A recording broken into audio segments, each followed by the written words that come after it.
religieuse. Ça peut surprendre, mais c'est comme ça.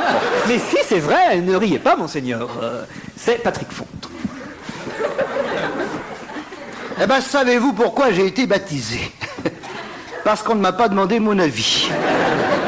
Forcément, j'avais 1 an, je ne savais pas encore dire « à bas la calotte ».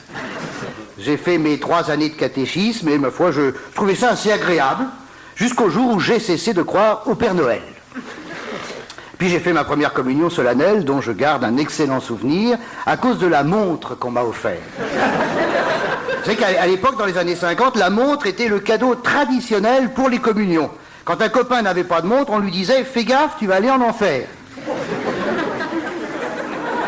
Alors, je suis allé à la messe jusqu'à l'âge de 16 ans, puis j'ai abandonné, vu qu'à 16 ans, j'avais plus besoin de ça pour draguer.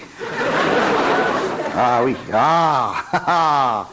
aïe, aïe, aïe. Les petites filles en robe blanche, colorées par les aquarelles des vitraux, certains dimanches de soleil. À l'office dominical, les anges n'étaient plus au ciel, mais sur les bancs de Sainte Gudule, qui rit quand c'est drôle.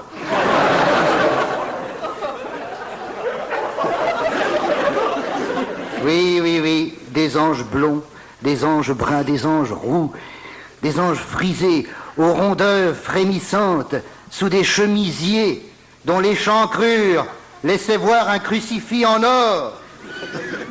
Sacré Jésus, il connaît les bonnes adresses. Avec une main sur chaque téton, tu supportes les clous. Je ne parle pas des pieds quand elles se baissent. Un jour... Non, prenez votre temps. Un jour, je dis à mon père, car j'étais tracassé par cette religion qui me disait toujours « aimez-vous les uns les autres, partagez, pauvres, etc. » Je me tracassais, je dis « mais pourquoi? Alors pourquoi les riches ne donnent pas tout aux pauvres ?» Et mon père me répond « si les riches donnaient tout aux pauvres, le pape serait obligé de se déplacer en stop. » Et alors, lui dis-je, et alors, un pape ne peut pas se déplacer à pied avec son bâton de pèlerin comme Jésus sur son petit âne? Mais si, répond mon père, bien sûr que le pape peut se déplacer à pince. Bien sûr qu'il peut faire du stop. Mais qui le prendrait dans sa voiture? Imagine au bord de la route un mec en chemise de nuit avec un bonnet pointu, une grande canne dans la main gauche en train de faire du stop. Mais tu le prends pas! Tu le prends pas, tu vas vite téléphoner aux flics. Allô, la gendarmerie, je viens de croiser un dingue. Il se prend pour le pape et il fait du stop. À 9 ans, j'ai fait ma crise mystique. C'est toujours à 9 ans qu'on fait sa crise mystique. À 9 ans, on veut tous devenir curés. Puis après, on grandit. Je voulais être missionnaire en Afrique. Ça, j'invente rien, je dis toujours, plus tard, je serai missionnaire. J'avais lu des bouquins là-dessus, ces gens qui partaient comme ça, à évangéliser les tribus. Je me voyais déjà arrivant dans une tribu en disant « Bonjour, amis nègres. Je vous apporte la voix, la vérité, la vie, la parole de Dieu, des slips et des soutiens-gorge. » Mais mon oncle, qui avait une grosse situation en Afrique, à Bamako, me dit « Tu sais, fais attention, le sauvage est d'un abord très chaleureux, mais il est sournois. » Bon, il va se faire baptiser, il va faire ses 3 années de catéchisme, il va faire sa communion pour avoir un cadran solaire.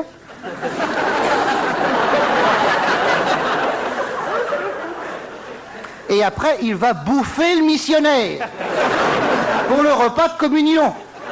Il n'y a pas de raison qu'en France, on bouffe du gigot à l'ail pour la communion et que les nègres mangent du maïs. Donc, ils bouffent le missionnaire. Car, comme me disait un chef de tribu, dans le missionnaire, mon vieux, tout est bon. Tout est bon, c'est comme dans le bison. Il n'y a rien à acheter, mon vieux. Rien. Avec la soutane, tu fais des rideaux. Avec le chapeau, tu fais un saladier. Tu mets 4 pieds à la Bible et ça fait un tabouret. Avec les sandales, tu fais des sandales. Avec la tête, tu joues au foot, et avec les testicules, tu joues au golf, mon vieux. Quoi qu'il en soit, bonjour, monsieur Gaillot. J'ai dit monsieur, pas monseigneur. Je veux bien dire monseigneur, mais alors, tout le monde y a droit. Il n'y a pas de raison. Le marchand de chaussures, ça sera Montcirage. Bonjour, Montcirage, chausse du 32, du 42. Le chef de gare, ça sera Montcocu. La charcutière, votre saucisse. Je veux bien, mon commandant, maître, docteur, mon père, sa sainteté, ma sœur, monseigneur. Au diable les étiquettes et l'habit qui fait le moine. Je préfère Jacques tout court. Et si je peux me permettre pour finir de te demander un service, mon frère. Dis, tu pourrais pas m'excommunier? Alors, répondez. Répondez à Patrick Fonte, monseigneur Gaillot. D'abord, est-ce qu'il a le droit de vous appeler monsieur? Eh bien, tout à fait. Moi, je suis d'accord. Je n'aime pas le titre de monseigneur qui est pompeux, moyenâgeux. J'ai souvent combattu, mais ça ne servait à rien. Et alors, je trouve que Jacques Gaillot, c'est bien. Monsieur, c'est très bien. Et sur moi, quand on m'appelle votre magnificence, par exemple, ça m'énerve. Mais autrement, Faire qu'on m'appelle Patounet. Sur le parcours, Ma grosse bibite. sur le parcours religieux, souvent comme ça. sur le parcours religieux, La grosse bibite. Oui, Patrick. Sur le parcours religieux de Patrick Fonte. Oui. C'est pour celle qu'on de l'observation. Oh, Patrick. Excusez-le. Excusez-le. Vous savez, je me suis Écoutez. marié à l'église, je me suis marié à Oui, l'église. c'est ça, je voulais Je savoir. me suis marié à l'église, à l'époque, j'étais capable de faire n'importe quoi pour tirer un coup. Hein. Vous avez tout fait, comme on C'est dit. qui a pire, Patrick. Hein. L'autre soir, au cabaret, je suis entré en scène, une dame qui a crié cave à l'autre con. Chacun a son nom. Alors, le parcours religieux de Patrick Fonte, ça vous inspire quoi? Eh bien, écoutez, beaucoup de gens font ce même parcours. Beaucoup. Et moi aussi, j'ai eu une montre quand j'ai fait ma communion. Mais je crois que c'est dommage que l'Église fasse faire des étapes comme ça. Et peut-être qu'on passe à côté de l'essentiel de ce qui est la religion chrétienne, à savoir la pratique au quotidien. J'étais un étranger, vous m'avez accueilli, j'avais faim, vous m'avez donné à manger, j'étais un prisonnier. Vous êtes venu me voir, c'est ça la pratique quotidienne. Et ça, personne n'en est dispensé, on n'a jamais terminé. Et on est trop sensibilisé à certaines étapes, il faut faire la communion, il faut faire ceci, on passe à l'église et puis c'est fini. Alors que l'essentiel, c'est la vie. Et puis la vie sans les richesses, sans les titres, sans tout ça, ça c'est vrai. Est-ce que vous pensez que Patrick Fonte est récupérable? Non.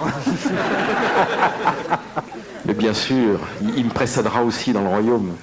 Je savais pas qu'il était prostitué homosexuel.